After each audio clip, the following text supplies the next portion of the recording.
বন্ধুরা, তো দেখো তোমাদের এই কলা দিয়ে নতুন একটা রেসিপি তোমাদের সাথে শেয়ার করব। পুরো ভিডিওটা ফার্স্ট থেকে লাস্ট পর্যন্ত দেখবে, আশা করি তোমাদের ভালোই লাগবে।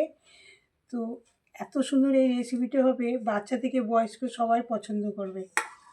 তো অনেকে কী করে, বেশি পাকা হলে কলা খেতে চায় না, তো ওই কলা না ফেলে দেখো কলাগুলো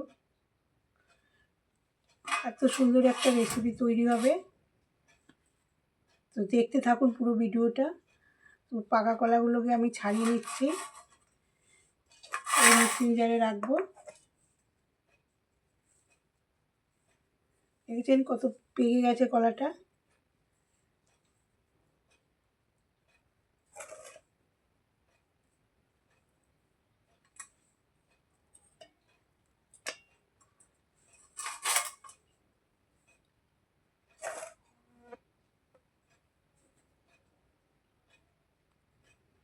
তো বন্ধুরা দেখো কলাগুলো ছাড়ানো হয়ে গেছে।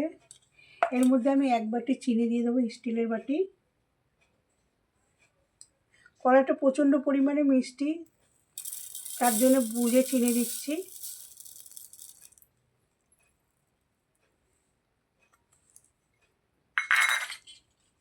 জল দেবো না, একটুও জল দেবো না, জল ছাড়াই মিক্সি করব।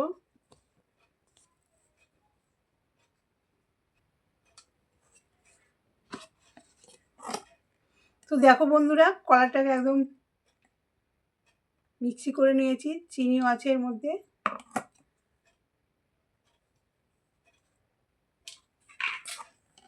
ব্যাটার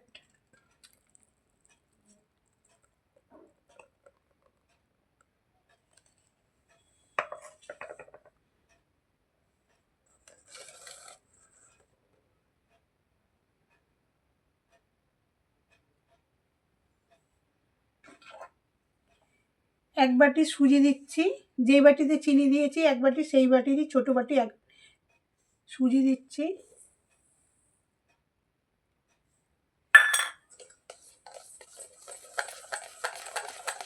চামচ বা ছোটো হাতা আবার ঘেটে নেবেন।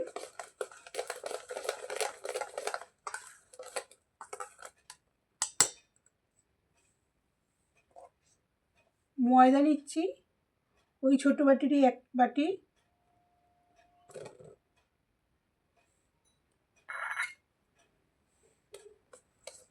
ভালো করে মিক্স করে নিতে হবে।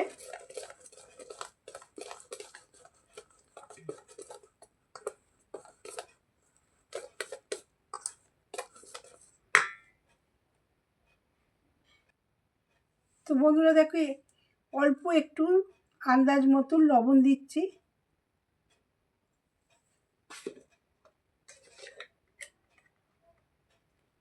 এক চামচ হচ্ছে বেকিং পাউডার দিচ্ছি, বেকিং পাউডার।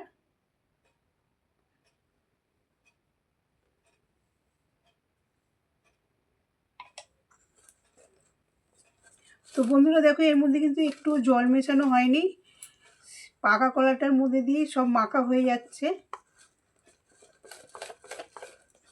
জল যদি লাগে তাহলে দিতে পারেন, বা এর বদলে আপনারা দুধও দিতে পারেন। আমার কাছে দুধ এখনও অবশিষ্ট নেই, তাই আমি জল দিই, যদি লাগে জল দেবো।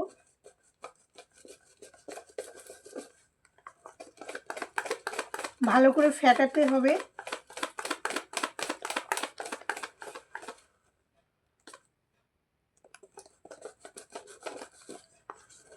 মৌরি দিচ্ছি, মৌরি দিলে ফ্লেভারটা খুব সুন্দর আসে।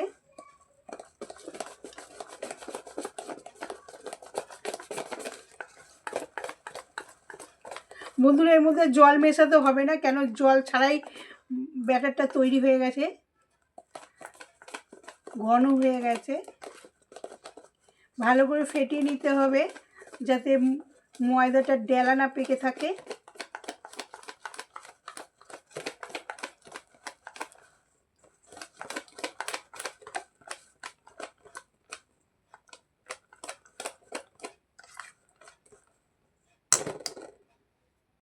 কড়াইতে তেল দিয়েছি, সাদা তেল, তেলটাও গরম হয়ে গেছে। তেলটাকে আমি ছড়িয়ে নিই।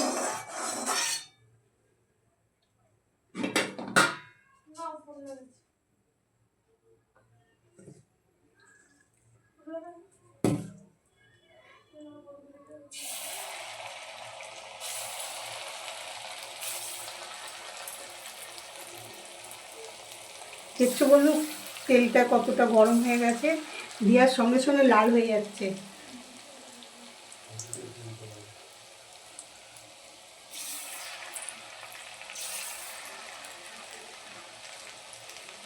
তো বন্ধুরা দেখো কেমন হয়েছে কমেন্টের মাধ্যমে জানাবে, বাড়িতে অবশ্যই ট্রাই করে তারপর কমেন্ট করে জানাবে। ভালো লাগলে লাইক করবে, বন্ধুদের মধ্যে শেয়ার করে দেবে। পরের ভিডিওতে আবার তোমাদের সাথে দেখা হবে। ভালো থাকবে, সুস্থ থাকবে, টাটা।